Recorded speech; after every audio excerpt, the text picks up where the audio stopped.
আমাদের মূল দাবিটা হলো আমরা যারা করোনাকালীন, বিশেষ করে করোনাকালীন ক্ষতিগ্রস্ত, এছাড়াও বিগত 16 বছরে তো বঞ্চনার কথায় আর না যাই, আমরা যারা করোনাকালীন আমাদের যে রিয়েল বয়সটা ছিল সেটা হারিয়েছি, ওই সকল ক্ষতিগ্রস্ত শিক্ষার্থী এই যে গত বছরে যখন হচ্ছে 32 মানে 2024-এ যখন 32 করা হয় তখন আমাদের 32+, আমরা 32-এর সুবিধাও পাইনি, বিগত সময়ে একটা ব্যাকডেট দেওয়া হয়েছিল সেটাও পাইনি। এই সকল শিক্ষার্থীরা বাংলাদেশের সকল প্রকার চাকরিতে আগামী 3টা বছরের জন্য আবেদনের সুযোগ চাচ্ছি, এটাই আমাদের একমাত্র দাবি। এই দাবিতে আমরা বিগত 1 বছর অনেক কর্মসূচি দিয়েছি, প্রেস ক্লাবের সামনে একটানা আমরা 44 দিন, 2টা ধাপে আমরা 80-90 দিন পর্যন্ত লাগাতার অবস্থানে ছিলাম। তারপরেও সরকার, অন্তর্বর্তীকালীন সরকার এই বিষয়টা আমলে নেয়নি। আমরা নির্বাচনের আগে থেকেই মির্জা ফখরুল ইসলাম আলমগীর স্যারের সাথে যোগাযোগ করেছিলাম। স্যার বলেছিল যে আমরা যদি নির্বাচিত হই তোমাদের বিষয়টা সর্বোচ্চ গুরুত্বের সাথে দেখব।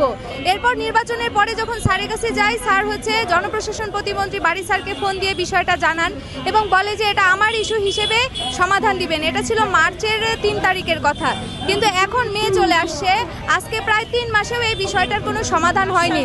শুধু আশ্বাস দিচ্ছে, এই বলে রোজার ঈদের পর, এই বলে অধিবেশনের পর, এই বলে সামনের সপ্তাহে, এই বলে বৃহস্পতিবার। আমাদের তো এজ আসলে থেমে নেই, তো আমরা বাধ্য হয়ে এখন মাঠে কর্মসূচি দিতে বাধ্য হচ্ছি যে আগামী ন্যূনতম 3টা বছর আমাদের বাংলাদেশের সকল প্রকার চাকরিতে যেন আবেদনের সুযোগ দেওয়া হয়, হয় সেটা অস্থায়ী ডিজিটের মাধ্যমে অথবা সেটা ব্যাকডেটের মাধ্যমে, যেভাবে তারা দেওয়ার মতো ক্ষমতা রাখে।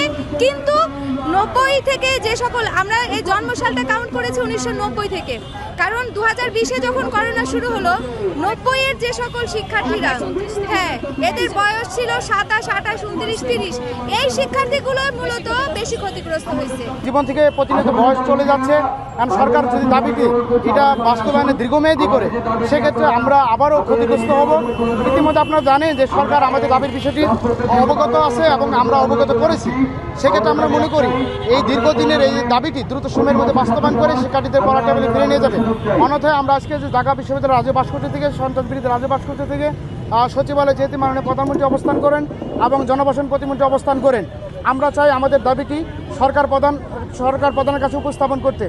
আমরা চাই না মধ্যস্থভোগী আমাদের এই দাবিটি নিয়ে মাঝখানে আমাদের এই দাবিটি নিয়ে তারা কালক্ষেপণ করুক। আমরা চাই এটা দ্রুত সমাধান।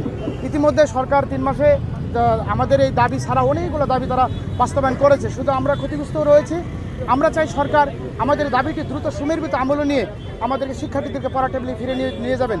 অন্যথায় আজকে আমরা রাজপথে আঁকড়ে পড়ে থাকবো যতক্ষণ পর্যন্ত আমাদের সরকারের তরফ থেকে আমাদের দাবি বাস্তবায়নের একটা নির্দিষ্ট পরিরেখা না দিবে, ততক্ষণ পর্যন্ত আমরা রাজপথ ছাড়বো না। এই বলে আমরা কিছুক্ষণের ভিতরে আমাদের দাবিটি নিয়ে রাজপথ থেকে আমরা সচিবালয়ের মুখে আমরা এদিক দিয়ে বেরিয়ে রুকিয়া হল, ঢাকা বিশ্ববিদ্যালয় বিশেষ চত্বরের দিকে ঘুরিয়ে এসে আমরা সোজা সচিবালয়ে যেখানে থাকবেন প্রধানমন্ত্রী সেখানে আমরা যাব।